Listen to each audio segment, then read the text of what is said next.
Đi câu lưu gặp bầy lòng ròng và cái kết phần 1. Chỗ này có một bầy lòng ngồng bự quá mọi người.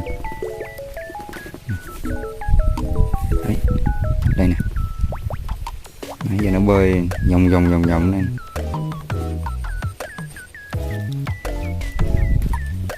Tới một chuyện mày với tao. Bấm. Lụm mày. Lúm. Thôi trời ơi, thôi tôi sợ lắm, thôi tôi không quay lại, thôi làm đi tôi không Bấm. biết. Lúm mày, lúm. Trời ơi, trời ơi. Bấm.